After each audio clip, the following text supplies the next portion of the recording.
Hello, my name is Marty Frenkel. I am chair of Maddin Hauser's Financial Services Group.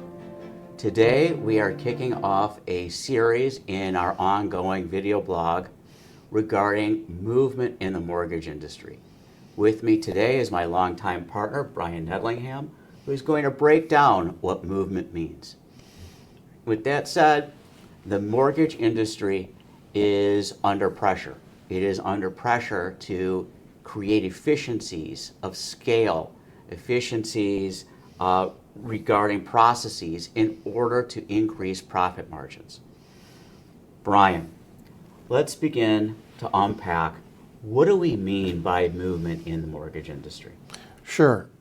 So at this time, in the context of rising interest rates, shrinking housing markets, reduced housing inventory, all of these things are working together to constrict the amount of business that our mortgage clients are actually able to generate during this time. And so we see individuals, first of all, moving from one company to another company where those loan officers feel that they can gain an advantage by platforming themselves off of a different company, perhaps a larger company, a more sophisticated company. We're also seeing movement among companies with mergers and acquisitions on the rise. These are also being driven by the desire to gain scale. So instead of two companies with all of their different departments, they merge, and now they can take advantage of their consolidated workforce, their consolidated software licenses, their possibly even a consolidated physical footprint. So all of these things are designed to lower the cost of doing business while securing a larger market share. And this consolidation, of course, can occur with origination platforms, servicing platforms, or across both origination and servicing platforms. Isn't that right? Absolutely. We're seeing that kind of market movement among originators, servicers, and even other settlement service providers. Everyone seems to be scurrying for that smaller piece of the pie that the market is offering right now. What is the legal landscape that underpins all of this movement, in your opinion? So when you have movement, you have transactions and interactions that can be inherently risky, and those risks need to be mitigated, monitored, including, for example, when an individual moves from company to company, there's risk involving whether they had restrictive covenants. Are they bringing along proprietary information? So proprietary information, confidential business information is always at risk in a dynamic and moving environment. But we're also talking about intellectual property risks, proper licensure, and retention and procurement of existing business relationships. You don't want that movement to be disruptive of the business you already have. What about, we hear a lot about preservation of confidentiality and transmission of consumer information. Absolutely.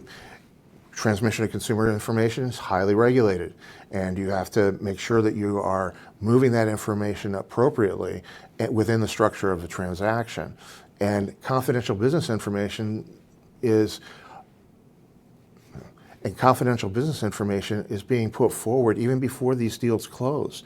So you have the risk of putting yourself out there, disclosing your financials, and then the deal fails and everything about you, your inner workings, has been revealed to a potential competitor.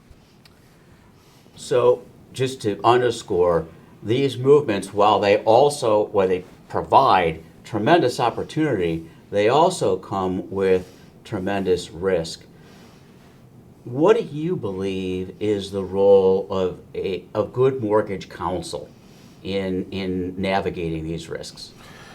So the most important thing for us as we approach our clients, whether they're individuals or whether we're talking about a merger and acquisition, is making sure we understand the client's business objective.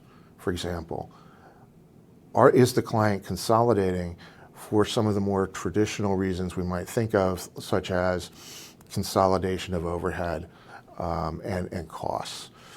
Is the client solely seeking to purchase another company in order to get their GSE ticket, for example, or access to a particular market. We must first and foremost understand clearly our client's objective, and then our role going forward is, one, to mitigate the risks as best we can, identify those risks that can't be mitigated, and then also bring our creativity to the table to try and structure the transaction in a way that most benefits the client and is the cleanest path forward towards their objectives. Give us a preview of coming attractions for the rest of this movement series. What are our topics? So we've kind of divided this into 3 topics for ease of presentation. The first topic is going to be the movement of individuals or groups of individuals. Those loan originators or loan originator teams who have made the decision to move to another company for whatever reason. We attack that from the perspective of those who are doing the moving, those who are moving themselves, and from those who are hiring the LOs and LO teams that are in the process of moving. Because there are risks for both, and they're not always aligned. Secondly, we talk about the movement among companies in the industry, commonly referred to as mergers and acquisitions. We look at it from the perspective of both the selling company and the purchasing company, and how to mitigate institutional level risk within each, the seller and the buyer, and how to handle any sort of legacy risk, all again within the context of the client's business objective. Finally, once everything is signed, the ink is dry, there's a third category that we've decided, once everything is signed and the ink is dry, there's a third bucket, if you will, that is okay, now we're done, we've closed the deal. How do we move forward in making sure, one, that business objective is always foremost and it is going to be achieved, but two, what are the practical, procedural, on-the-ground risks that you're going to encounter post-closing? And how do we mitigate those and address those as they arise? Thank you. Well, we look forward to seeing you next time as we dig into movement with employees and groups of employees.